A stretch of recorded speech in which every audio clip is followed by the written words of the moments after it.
Mit navn det er Åge Svendingsen, og jeg er direktør på Thisted Bryghus. Hvorfor er et besøgscenter i Vorupør væsentligt for dig? Jamen, jeg mener, at der er flere perspektiver i det for vores vedkommende. Totalt set for området, så synes jeg, at det er genialt, at man placerer en besøgscenter i Vorupør, der ligger lige i hjertet af Nationalpark Thy.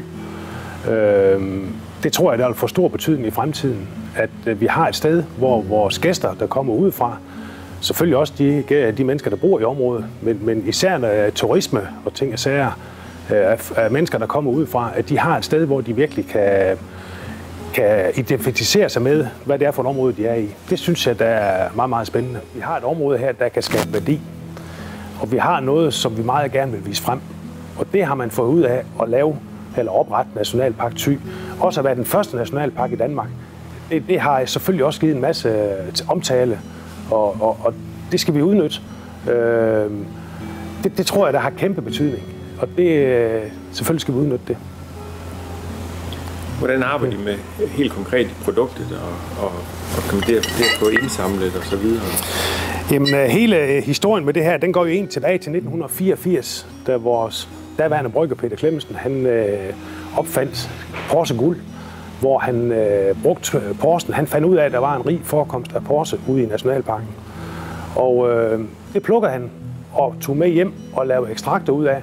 Og dermed fandt han ud af, at man kunne erstatte humlen med porse.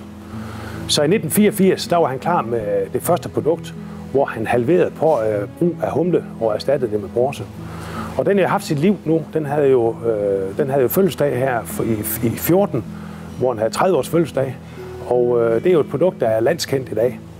Og ud fra det, der har han haft en idé om, at der må være nogle andre ingredienser herudefra, der kan bruges som erstatning i forhold til humle. Og så intens har han arbejdet med det de sidste 3 til 4 år. Og sidste år, altså i år, maj måned, der lancerede vi de her, nu er 2 af produkterne her, Fadersbøl og Tagård, og så en anden, der hedder Klithed, hvor vi plukker hyben, havtorn, vi plukker birkeblade, fyrenål, grænnål, malurt, enebær, rønnebær og hvad ellers vi har i. Og udelukker alt, hvad det hedder humle. Der er slet ikke humle i de her produkter. Og derved konkretiserer vi, hvor råvarerne de kommer fra. Så vi gør det, at vi efterhånden ved, hvornår vi kan plukke varerne, hvornår råvarerne de er klar. Og så har vi simpelthen plukkerhold, der hjælper os. Fantastisk opbakning, vi har fra lokalbefolkningen og gæster fra huset af, som kommer og hjælper os og plukker de antal kilo, vi nu skal bruge til det her. Og har det på lager, så vi er klar. Fordi vi skal jo, produkterne, råvarerne kan vi jo ikke plukke løbende. Dem er vi jo nødt til at skal have plukket, når de er klar. Så vi skal jo vide, hvor mange flasker vi regner med, at vi kan sælge i løbet af de næste 12 måneder. Så det plukker vi simpelthen ind til, og så bruger vi det i vores bryg, i vores produktionsapparat herinde. Så det er måden, det foregår på. Og jeg synes, det er fantastisk, den opbakning, der har været til det. Og masser af gæster udefra, der også kommer og hjælper os. Og der er ingen tvivl om, mange af dem de kommer også, fordi naturen herude, de kan lide at være herude. Og jeg tror også på, at det er noget, vi kan videreudvikle på. Der kan komme andre produkter med ind i det. Et eksempel på det, det er jo Cold Hawaii, der ligger i Klitmøller og også langs vestkysten, hvor vi arbejder med en Cold Hawaii-øl. Igen, hvor vi kobler de her brands sammen, der hedder Cold Hawaii, Nationalpark Thy og Thisted Bryghus. Og dermed kan vi løfte i flok. Hvis vi ser på de ting, der allerede er i gang herude nu, med de restauranter, vi har, der arbejder med råvarer ude for Nationalpark Thy, Stenbjerg Kro, Tingård og Hotel Tingård ude i Hurup, Conrad Michael oppe i Café Conrad og så videre. Der er masser af andre også. Samtidig med det, så har vi også noget, der hedder Niels og Sinde, hvor man har formået at prøve, og det der med at løfte i flok igen, med specielle råvarer herudefra, det er honning, det er marmelade osv. osv.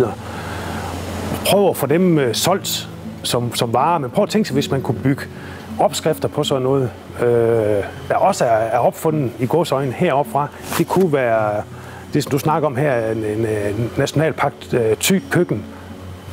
Det ligger lige til højre benet. Vi har jo det hele. Thy til sanserne, der blev lavet, som Michael laver her, ikke?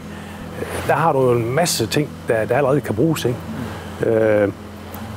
Og skal man finde personer, der kan hjælpe os, det kan godt være, at vi skal ud og hente dem rundt omkring, men de findes jo.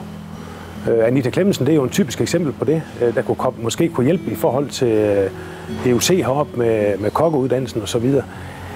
Altså, jeg synes, der ligger så mange muligheder i alt sådan nogle ting.